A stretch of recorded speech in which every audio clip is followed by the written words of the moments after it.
remain silent. From mixed martial arts expert to Walker, Texas Ranger, we are remembering Chuck Norris. And an explosion rocks a North Texas neighborhood 2 days after 2 gas leaks nearby. We've got the latest on that. But first, breaking news in Denton. A small plane crash at Denton Enterprise Airport. This is a live picture from our helicopter. Denton Fire says both people that were in the plane walked away with minor injuries. The NTSB is responding and will investigate. Our other big story today, our weather. Bye-bye winter. It is officially, allegedly, spring today, but it feels more like summer. Y'all, we have got WFAA weather alert days this weekend. Welcome to WFAA at 4. I'm Morgan Young, and we're starting with meteorologist Colin Myers because of those WFAA weather alert days, because of our temperature right now. Yeah, you know what? Spring started at 9:40 this morning. I don't know if I have any other evidence to back that up at all, apart from the position of the earth, because it's summer here in Texas. So spring has begun, and what does that mean for Texas? Well, absolutely nothing. It is 88 degrees right now, just before or just after 4 o'clock at 4:01 at DFW Airport. So this is where the reading is official and comes in.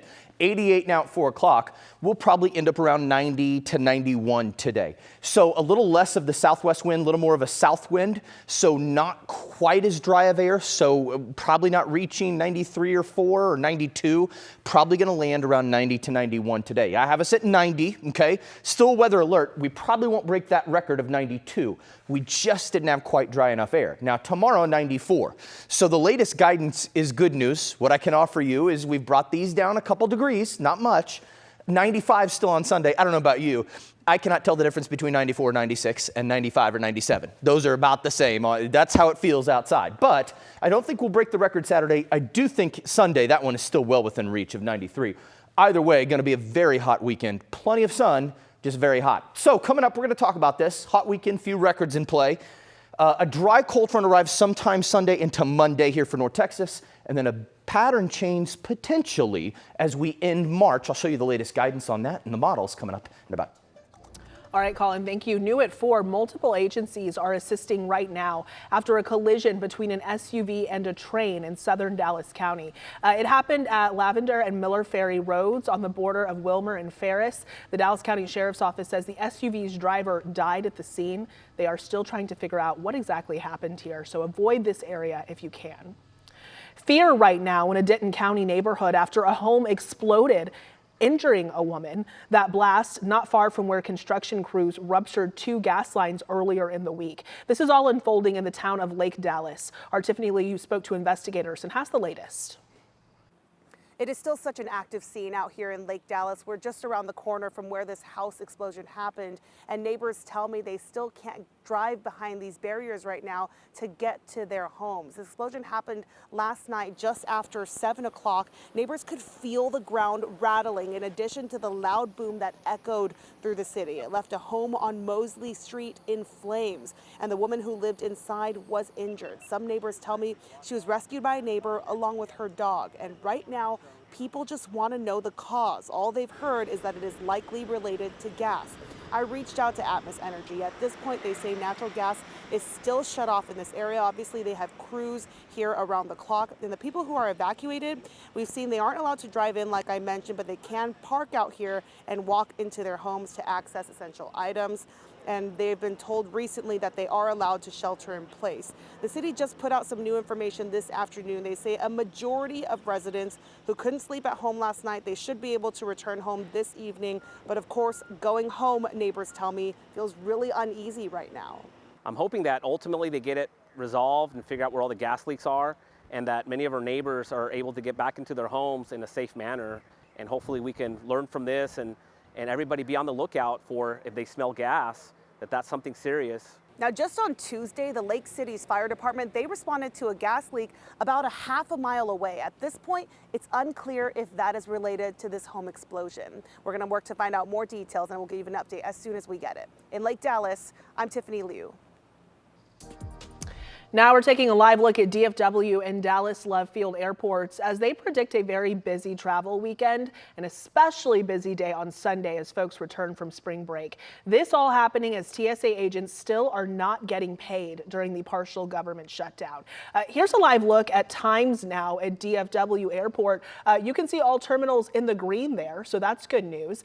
Looking at Lovefield, you can see both general boarding and TSA pre-check are at about 1 minute. So a good story on that front here in North Texas. You know, Lovefield kicked off a donation drive today for its more than 300 federal workers who are not getting paid. They're collecting non-perishable foods, personal hygiene products, supplies for babies and pets, as well as gas and grocery gift cards. You can drop off items at the parking area just north of the Spirit of Flight Plaza off Contrail Lane from 8 a.m. to 8 p.m. on weekdays or from 10 to 2 tomorrow and Sunday.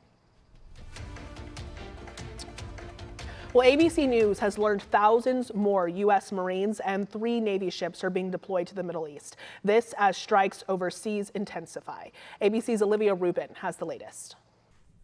Today, thousands more Marines and sailors aboard U.S. Navy ships likely headed to the Middle East. 2 U.S. officials telling ABC News 2,000 Marines aboard 3 ships left San Diego Wednesday on a previously scheduled deployment, but are now likely to be rerouted. This raising new questions about how long the war might last. We're doing extremely well in Iran. The difference between them and us is they had a Navy 2 weeks ago. They have no Navy anymore. It's all at the bottom of the sea. U.S. Central Command today releasing new images of strikes targeting a city in southern Iran. And Israel claims it killed another top Iranian leader, Esmail Ahmadi, head of intelligence for Iran's paramilitary force.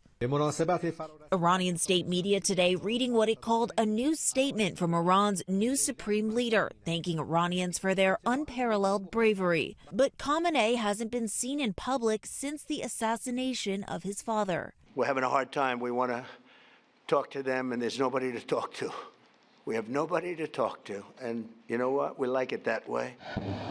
Iran proving it still has firepower today, shooting off rockets and a new warning, threatening to expand its targets, saying recreational areas and tourist destinations in other countries are not safe for enemies. In Old City, Jerusalem, medics rushing to the scene. ABC's Tom Sufi Burridge is there. I think this is the most significant impact that we've had in the Old City in Jerusalem, and we've seen huge pieces of rock strewn right over this area.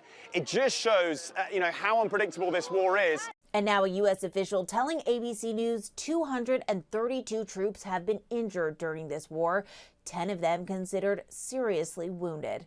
Olivia Rubin, ABC News, Washington.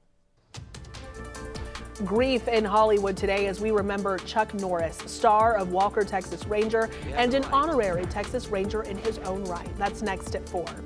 Chickenpox cases rising right here in North Texas, why doctors warn it could spread into your community. And a new gold coin honoring America's 250th birthday could feature President Trump, why the proposal could cost collectors thousands.